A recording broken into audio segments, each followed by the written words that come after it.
70세의 파비오 카펠로는 축구 역사상 가장 냉혹한 승리자 중 한 명으로 기억됩니다. 세리에 A 우승 7회, 라리가 우승 2회, 그리고 철통 같은 규율로 다스렸던 라커룸은 그에게 절대 굽히지 않고 무너지지 않는 사람이라는 명성을 안겨주었습니다. 많은 이들에게 카펠로는 범접할 수 없는 존재였고 사랑받기보다는 두려움의 대상이었습니다. 하지만 수많은 트로피와 차가운 시선 뒤에는 배신, 굴욕, 그리고 결코 아물지 않는 침묵의 상처들이 있었습니다. 패배보다 더 깊이 배인 갈등들, 흉터보다 오래 남은 말들이었죠. 그리고 이제 마침내 그는 자신에게 가장 큰 상처를 준 5명의 남자들을 공개할 준비가 되었습니다. 수십 년 동안 카펠로는 대중 앞에서 과거를 회상하는 것을 거부했습니다. 인터뷰는 전술, 규율, 결과에만 집중되었죠. 개인적인 상처들은 승리와 침묵 속에 묻혀 봉인되어 있었습니다. 하지만 시간은 아무리 단단한 통제도 풀어버리는 법이죠. 최근 자신의 경력을 돌아보는 심층 인터뷰에서 전 감독은 성공이 기억을 지우지 못한다고 인정했습니다. 도중에 누군가 자신에게 진정으로 상처를 준 적이 있느냐는 질문에 그는 잠시 멈춘 뒤 침착하게 답했습니다. 사람들이 상상하는 것보다 훨씬 많습니다. 그는 어떤 순간들은 경기를 망쳤기 때문이 아니라 사람들을 신뢰하는 방식을 바꿔놓았기 때문에 자신에게 남아있다고 설명했습니다. 그리고 처음으로 그는 그들의 이름을 밝히기로 했습니다. 5위.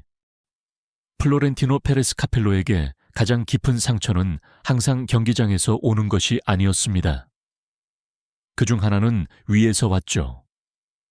레알 마드리드의 막강한 회장인 플로렌티노 페레스는 카펠로의 원칙과 자주 충돌하는 축구 비전을 대표했습니다. 카펠로가 마드리드에 있던 동안 구단은 이미지, 스타 파워, 그리고 언론과의 조화에 집착했습니다. 하지만 규율은 감독에게 있어 타협할 수 없는 부분이었습니다. 긴장은 닫힌 문 뒤에서 조용히 커져갔습니다. 카펠로는 나중에 축구 결정이 상업적 우선순위에 의해 의문시되었던 회의들을 회상했습니다. 특정 선수들은 경기력 때문이 아니라 마케팅 가치 때문에 범접할 수 없는 존재로 여겨졌습니다. 카펠로가 노력 부족을 이유로 스타 선수를 제외시키겠다고 주장했을 때 분위기는 하룻밤 사이에 바뀌었습니다. 당신은 팀을 관리하지만 그는 들었습니다. 구단은 다른 이해관계를 가지고 있습니다. 최종 결별은 냉정하고 전문적이었지만 깊이 개인적인 것이었습니다. 라리가 우승에도 불구하고 카펠로는 존경받기보다는 해고당했다고 느꼈습니다. 언성이 높아지는 일은 없었고 단지 정중한 미소와 돌이킬 수 없는 결정만이 있었습니다. 결과로 얻은 권위를 중요하게 생각하는 사람에게 이것은 깊은 상처였습니다. 성공이 권력과 충돌할 때 더 이상 충분하지 않았던 것일까요? 그리고 이겼음에도 불구하고 교체되는 것은 얼마나 고통스러운 일일까요? 4위.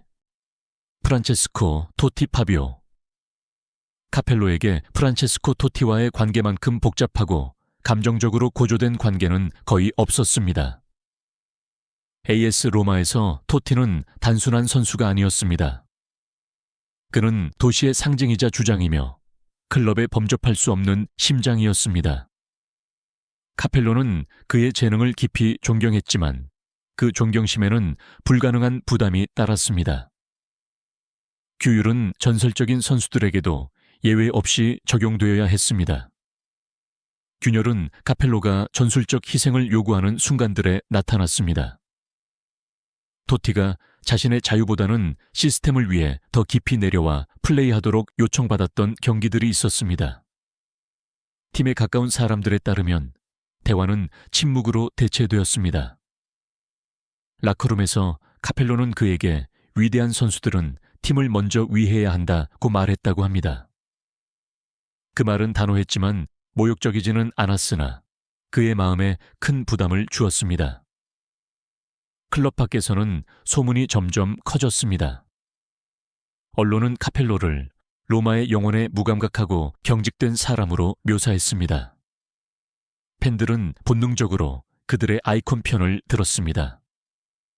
카펠로는 고립감을 느끼며 직업적 의무와 감정적 반발 사이에 갇혔습니다.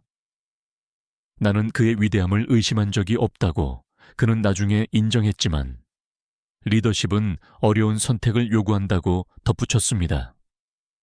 고통은 토티의 경기력에서 온 것이 아니라 그 뒤에 이어진 말 없는 거리감에서 왔습니다. 존경이 조용한 불만으로 변할 때 어떤 승리라도 진정으로 완전하게 느껴질 수 있을까요? 3위 질라탄 이브라히모비치가 카펠로 휘하로 왔을 때 충돌은 거의 필연적으로 느껴졌습니다. 두 사람 모두 강한 자아, 흔들리지 않는 자신감, 그리고 타협 없는 권위에 대한 시각을 가지고 있었습니다. 이브라히모비치는 이미 자신의 위대함을 확신하고 있었고 카펠로는 존경보다 복종을 요구했습니다. 유벤투스에서 이 긴장감은 표면 아래에서 끌어올랐습니다. 당시 참석자들에 따르면 전환점은 격렬한 훈련 세션 이후에 찾아왔습니다. 이브라히모비치는 위험한 동작을 시도하다가 공을 빼앗기고는 우선 넘겼습니다. 카펠로는 경기를 중단시키고 그에게 날카롭게 말했습니다. 당신은 시스템 위에 있지 않아. 그 말은 훈계의 의미였지만 도발로 받아들여졌습니다. 나중에 이브라히모비치는 카펠로를 차갑고 지배적인 인물로 묘사했고 카펠로는 그 스트라이커가 집단 규율에 완전히 복종하려 하지 않는다고 생각했습니다.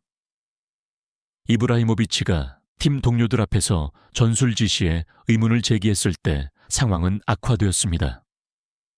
카펠로에게 이것은 보이지 않는 선을 넘는 것이었습니다. 권위는 일단 공개적으로 도전받으면 취약해집니다.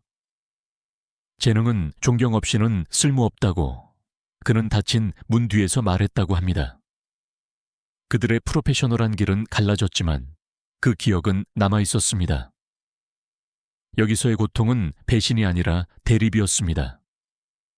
두 명의 지배적인 인물이 충돌할 때 축구는 승리보다는 자존심의 전장이 되는 것일까요? 2위 데이비드 베컴과의 갈등은 더 조용했지만 고통은 덜하지 않았습니다. 레알 마드리드에서 베컴은 세계적인 스타덤, 프로페셔널리즘, 그리고 축구를 훨씬 넘어서는 이미지를 상징했습니다. 카펠로는 그의 직업 윤리를 존중했지만 관계는 양측 모두 완전히 통제할 수 없는 힘에 의해 긴장 상태에 있었습니다.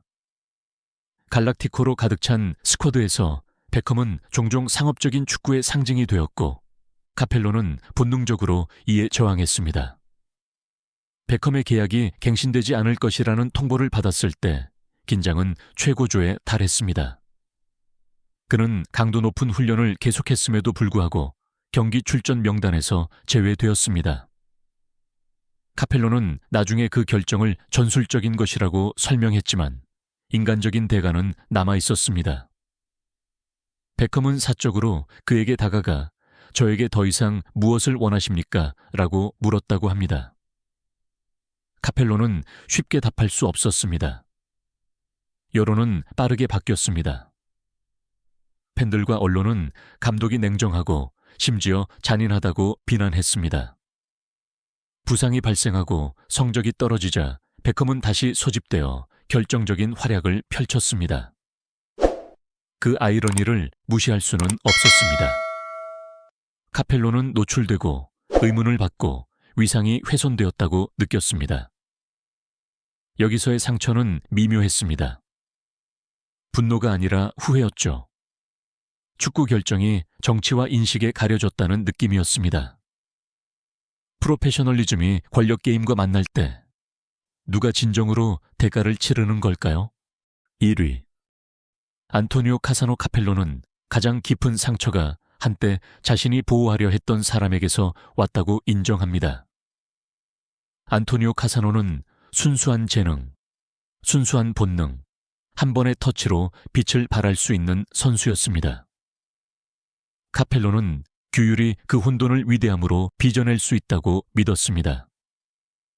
한동안 그는 카사노를 공개적으로 옹호했고 그를 대신해 비난을 감수했으며 다른 사람들이 문을 닫으려 할 때도 문을 열어두었습니다. 모든 것은 아무도 잊지 못할 한 번의 대립 중에 바뀌었습니다. 또 다른 규칙 위반 후 카펠로는 선수단 앞에서 카사노와 맞섰습니다.